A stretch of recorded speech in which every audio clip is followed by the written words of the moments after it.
Matthew's Pinpoint Weather Report is sponsored by Anderson Plumbing, Heating and Air. Nobody wows clients like we do. Enjoy this Friday, because they don't all stay like this. Meteorologist Angelica Campos joining us now. Hi, Angelica. Hi, Kim. Good to see you. And hello to everybody. Happy Friday. It is definitely a beautiful day, but things are changing as we speak. In fact, when we look at the camera in PV, look how gray it is. And I've been hearing from some of my colleagues that it's actually foggy already in the La Jolla area near Mount Soledad. So keep that in mind. I checked visibility, and at least the reporting stations are saying it looks perfect, like San Diego, but we're starting to see changes. 65 degrees right now. The wind's coming out of the northwest at 10 miles per hour. And again, perfect visibility there, but that may not be the case if you're headed to La Jolla. Temperatures right now there, 58 degrees, 72 in El Cajon, very warm in our deserts with 87 degrees in Ocotillo Wells. What month is it? It feels like August there. It's that warm. Our weather headlines is going to cool down this weekend. We're going to see a touch of patchy drizzle early in the morning. And for most areas, it's going to happen overnight. Patchy fog to start the day tomorrow. Temperatures dropping, and also looking at gusty winds, especially for our mountains and deserts. And that's already taking place. Harrison Park averaging 27 miles per hour. But the winds could average between 40 to 60 miles per hour at times. It's going to continue into the weekend, and it looks like for our local mountains, the windiest time will be Saturday night into Sunday. Looking at the big picture here, a storm moving to our north is going to stay there, but some of its moisture, and you can see it right here, some of the clouds associated with this front are going to be streaming into our county most likely overnight and into tomorrow. You see it at 2:30. There's that drizzle we're talking about. Patchy fog into tomorrow as that moisture rises, and then sunshine for the afternoon. So the weekend is not going to be all that bad. Overall, the pattern, we're starting to see this trough. We've been seeing it all week, which is going to favor cooler temperatures for the weekend, but most likely there could be at least one nice warm day next week. So let me show you. In our 10 News Pinpoint 7-day forecast, around 63 degrees this weekend, 65 Monday. It warms up to the 70s Wednesday, then it drops back down Thursday, Friday. Inland communities will stay in the upper 60s, starting partly cloudy, becoming sunny in the afternoon. Plenty of sunshine for Sunday and Monday, with temperatures gradually recovering before we actually get to see some 80-degree weather by the middle of next week. It'll be triggered by offshore winds, so Santa Ana conditions could be expected for next week. Our mountains, 45 tomorrow, and windy, so it's going to feel much colder when you step outside. In the deserts, mid-70s after a day almost in the 90s today for Borrego Springs and also in Ocotillo Wells. But next week, temperatures will also be near 80 degrees in the deserts. Wow, it's all good. Thank you. We'll check back in with you later, and we'll also be right back. Stay with us. Skycam Views, sponsored by Carlsbad Solar. The group, the Patient Safety Movement, says preventable medical mistakes kill 200,000 people in hospitals each year in the U.S. Stephanie Stone shows us how the group is working to reduce that number and what they told us to do for a loved one getting medical care. One of those 200,000 people is Jennifer Nybarger. She was 47 when this all occurred, so, you know, prime of her life, prime of her career, prime of her health, and cut short, to say the least. Jennifer was a pediatric nurse who had a huge love for children, and her husband Brent says she did a lot of work for the diabetic community. She and Brent went out for what was supposed to be yet another beautiful day on Lake Mead. Their day turned catastrophic when a steering malfunction led to an accident. Jennifer was airlifted to a trauma center. The list of injuries was extensive. After 7 weeks in 3 different hospitals, she and Brent were finally able to have a conversation. They were told she needed a routine test, and then she'd be able to go home. We'll never forget the day that we had a conversation, and I said, I can't believe we've actually climbed this mountain and we're to the top and we're now ready to go home. Jennifer would later go into cardiac arrest after suffering an unsurvivable set of complications. Brent says critical information was overlooked and Jennifer was misdiagnosed. The patient safety movement talks about how often handoff and communication errors result in patient tragedy. This was a classic example of that. This is what the patient safety movement says is a global crisis. They go in for one thing, and yet because of a medication mistake, because of an infection, they end up with a whole different set of issues they got to deal with. And unfortunately, many of these result in preventable deaths. Dr. Dave Mayer is the CEO of the Movement Foundation, which is now in 54 countries and in 4,800 hospitals around the world. The group provides free patient safety solutions, advocating for zero preventable harm, the third leading cause of death in the country. These aren't bad people. These are great people who go to work to heal every day. But our systems and processes and things that we need to put in place to improve haven't supported them as well as we should have. And thus, we see these errors reaching patients and causing preventable harm or death. He says they're trying to improve communication, trying to raise public awareness, trying to repair our complex patient systems, and they're advocating for patients to be aware of how important it is to have someone be your voice. I'm Stephanie Stone, reporting.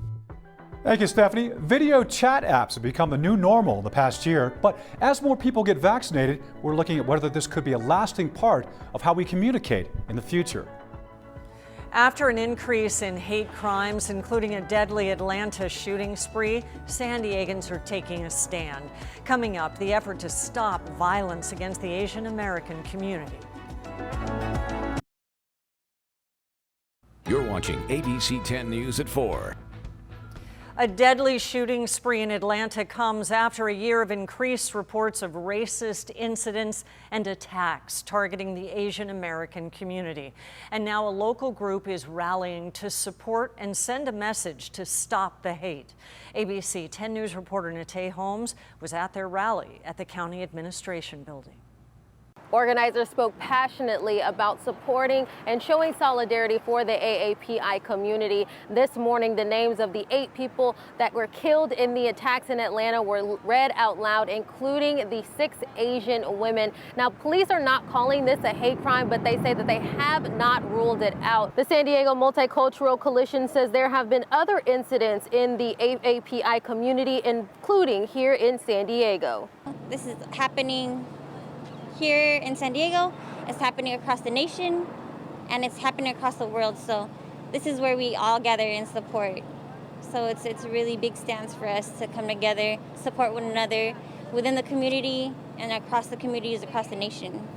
The group stood socially distanced outside of the county administration building, surrounding the podium that donned a sign saying Asians in Solidarity. According to the Stop AAPI Hate Reporting Center, in 2020, a total of 42 hate crimes have been reported here in San Diego County. An elderly Filipino woman was attacked on a San Diego trolley just last month. Although police have deemed this was not a hate crime, the incident did come as hate crimes against Asian Americans are on the rise nationwide. The Stop AAPI Hate Reporting Center says there has been over 500 anti-Asian hate incidents reported between January 1st and February 28th of this year. President Joe Biden and Vice President Kamala Harris detoured from a nationwide tour explaining the COVID relief bill to address the shooting spree in Georgia. Biden and Harris met with Georgia and Asian American leaders at Emory University in Atlanta. And about 90 minutes ago, Biden spoke after that meeting saying Asian Americans have been blamed, scapegoated, and harassed. Well, whatever the motivation, we know this. Too many Asian Americans have been walking up and down the streets and worrying, waking up each morning the past year feeling their safety and the safety of their loved ones are at stake. The president is urging Congress to pass a COVID-19 hate crime act. And police in National City arrested a couple in connection to a deadly shooting last Wednesday night. Police say a 31-year-old man was shot multiple times in the 2900 block of D Avenue. He died the next morning in the hospital. Police say they arrested 25-year-old John Sanchez of Spring Valley during a traffic stop yesterday and charged him with murder. A second person in the car was also arrested for harboring a fugitive. Starting at midnight tonight, the train tracks between Oceanside and San Diego will be closed for repairs. They do need to repair the bluff that collapsed last month near Del Mar. ABC 10 News reporter Jared Aarons takes an in-depth look at the erosion concerns along the track and Sandag's short and long-term plans to fix it. As trains chug along the tracks in Del Mar, a problem rumbles through the ground underneath. Gravity's not going to quit. Geologist Pat Abbott says the cliffs below the tracks erode at a rate of 4 to 6 inches per year thanks to constant battering by wind, rain, and waves. Landslides threatening the tracks above and the beach below are a constant threat. You know, they're horizontal sedimentary rock layers. They used to extend out thousands of feet, and the ocean waves over the many years have cut them back into cliffs. And that process is still going on the way it has been for many thousands of years. Last month was just the latest collapse, sending rock and debris tumbling onto the sand below. ABC 10 News has tracked at least a dozen collapses in the Del Mar area since 2016. Sandag has been working to stabilize those cliffs since 2003. Because the solution will be to put piles in. Essentially, we're going to drill down about 60 to 70 feet. And put a row of piles. Sandag completed phase 4 of their Del Mar Bluffs stabilization project in January. Over the last 18 years, they've drilled 230 support columns into the bluffs while improving drainage and adding retaining walls. Phases 5 and 6 of the project were supposed to start in 2023, but last month's collapse moved the timeline up a few years. They've already secured nearly $87 million of the $100 million needed to complete the project. But really what we're looking for is what I'd call a midterm solution right now. That is to put these piles and seawalls in along the bluffs so that the track is stable and safe for operation, for full speed operation, for a period of, say, 30 to 50 years. That should give Sandag enough time to work on a more permanent solution, moving the tracks inland. This map shows 5 possible alternate routes, all of them calling for a tunnel under Del Mar. But Haggerty says it could cost as much as $5 billion and take decades to plan, get approval, and build. He thinks it will be worth it in the long run. Not only would relocating the tracks take it out of the way of Mother Nature, which eventually will catch up to us, but also put it in a position where we can have higher speed and double track through this section of the corridor. Meanwhile, ongoing research at the Scripps Institution of Oceanography is studying the effect rain and waves have on the cliffs in Del Mar. Early results show rain is a bigger indicator of landslides, which means heavier storms caused by global warming could lead to faster erosion. We can't stop what's going to happen, but we can adapt to the changes that do occur. That's why Abbott says moving the rails is a project that can't wait. That's just a catastrophe we don't want to see happen. And of course, they're out there patching up, doing lots of projects now to slow down the inevitable. But I hope we get around to that and don't wait too long. In the meantime, a warning from Sandag lifeguards and geologists that if you are on the beach in the Del Mar area, stay at least 50 feet away from the edge of the cliffs, just in case there's another collapse. In Del Mar, Jared Aarons, ABC 10 News. We have put a map of all of the collapses since 2016 on our website, and you can check it out at 10news.com.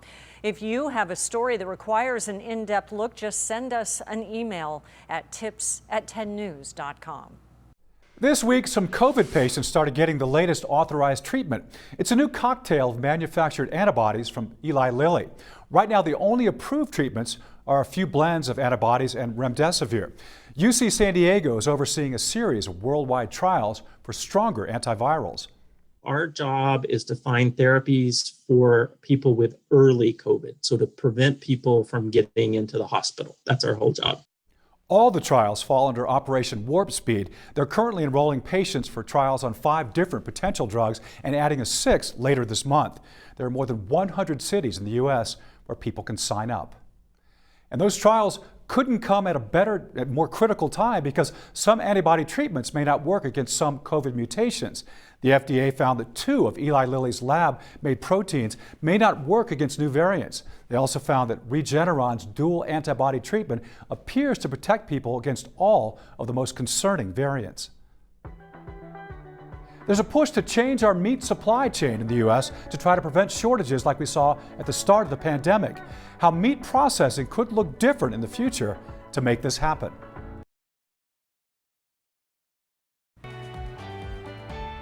The Aztecs are back in March Madness after last year's tournament was canceled. Fans will be in attendance for tonight's SDSU-Syracuse game in Indianapolis, and some lucky fans are there to root them on in person. Joining us now, one of those fans, Phil Ronigan. Thank you, Phil, for joining us. We've only got about 2 hours left. I can feel the adrenaline. Yeah, it's palpable here too. At least from my standpoint. And you've heard the noise, you know, from some of the skeptics, but are you worried at all about the Syracuse zone defense? No, I really think that with the coach and with these smart players, we have an excellent chance of defeating the zone and defeating Syracuse. And speaking of some of those players, the great players, especially seniors, so if Mitchell and Shackle are double teamed, smothered tonight in this zone, who should we watch tonight? You just never know who's going to step forward. This team is 10 deep. They've proven that time and again. So we'll just see who does it. But I think the whole team's going to do it with their defense, because that's what they start with and that's what they finish with. So Syracuse better be ready for the defense. That's the key. Yeah, depth, you're so right. And they've got Pulliam and Gomez, some really other great players to watch. How did you get tickets?